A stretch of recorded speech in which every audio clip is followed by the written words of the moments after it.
Bill of lading. A bill of lading is a document issued by a carrier to a shipper of goods.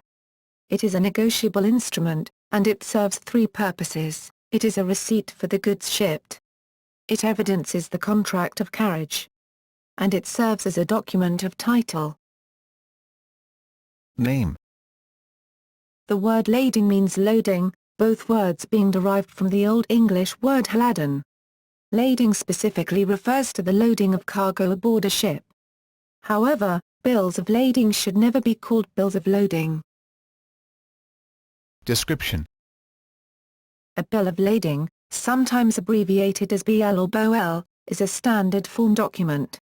It is transferable by endorsement, or by lawful transfer of possession, and is a receipt from shipping company regarding the number of packages with a particular weight and markings and a contract for the transportation of same to a port of destination mentioned therein.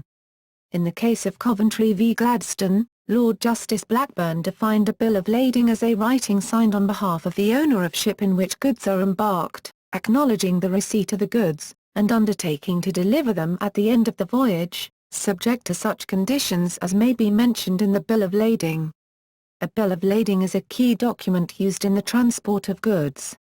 As a document of title, it is also an important financial instrument. A bill of lading is a document generated by a shipping line or its agent, giving details of a shipment of merchandise.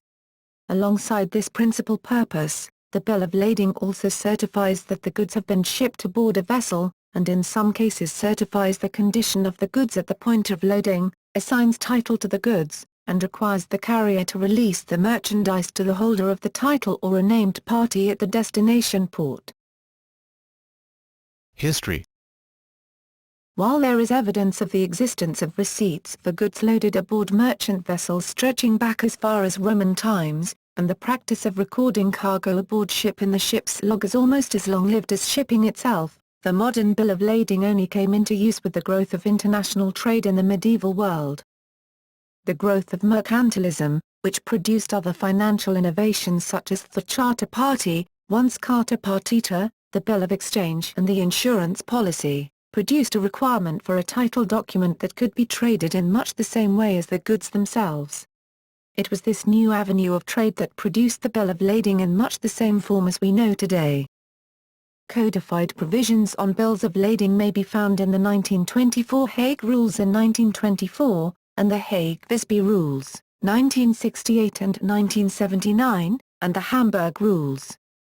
Although the term bill of lading is well known and well understood, it may become obsolete. Articles 115 and 116 of the Rotterdam Rules create the new term transport document. But, assuming the Rotterdam Rules come into force, it remains to be seen whether shippers, carriers and maritime performing parties, and other new Rotterdam Rules coinage, will abandon the familiar term bill of lading. The legal status and uses of the bill of lading. Under the Hague Rules, a bill of lading is only prima facie evidence of receipt. Section 4 the UK Carriage of Goods by Sea Act 1992, which repealed and replaced the Bills of Lading Act 1855 provides that a bill of lading is conclusive evidence of receipt, thus overturning the old rule in Grant v Norway, 1851.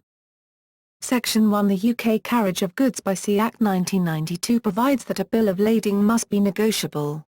Also, it provides that a bill of lading includes a received for shipment bill, that is a BL issued by a freight forwarder, and a BL may be electronic. As a receipt. The principal use of the bill of lading is as a receipt issued by the carrier once the goods have been loaded onto the vessel. This receipt can be used as proof of shipment for customs and insurance purposes, and also as commercial proof of completing a contractual obligation, especially under Incoterms such as CFR, cost and freight, and FOB, free on board. As evidence of the contract of carriage. The bill of lading will rarely be the contract itself, since the cargo space will have been booked previously, perhaps by telephone, email or letter. The preliminary contract will be acknowledged by both the shipper and carrier to incorporate the carrier's standard terms of business. If the Hague Rules apply, then all of the rules will be automatically annexed to the bill of lading, thus forming a statutory contract. As title. The bill of lading confers prima facie title over the goods to the named consignee or lawful holder. Under the nemo dat quod non habet rule, no one may give what he ain't got. A seller cannot not pass better title than he himself has. So if the goods are subject to an encumbrance, such as a mortgage, charge or hypothec, or even stolen, the bill of lading will not grant full title to the holder. As a negotiable document. A bill of lading may be traded in much the same way as the cargo, and even borrowed against if desired. This is a very important and common document used in export and import trade globally. Bills of lading and charter parties compared. A charter party governs the relationship between the ship owner and the charterer. The bill of lading governs the relationship between the shipper and the carrier, who will be either a ship owner or a demised charterer. If the exporter, the shipper, is shipping a small amount of cargo, he will arrange for a carrier to carry the goods for him, using a bill of lading. If the exporter needs the whole, or a very substantial part, of the ship's cargo capacity, the exporter may need to charter the vessel, and he will enter into a charter party agreement with the ship owner.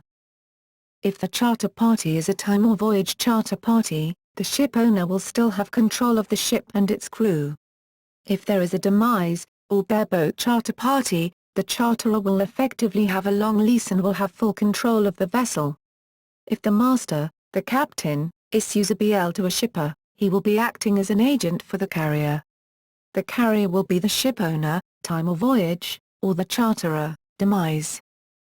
If a ship owner issues a BL to the charterer, the document will be merely a receipt for the goods, as the charter party will be the dominant document.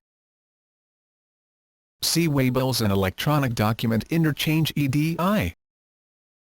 Under Art. 3 of the Hague Rules, a carrier must, on demand, provide the shipper with a bill of lading. But if the shipper agrees, a lesser document such as a sea-way bill may be issued instead. In recent years, the use of bills of lading has declined, and they have tended to be replaced with the sea-way bill. The main difference between these two documents is that the waybill does not confer title of the goods to the bearer, and as a result there is no need for the physical document to be presented for the goods to be released.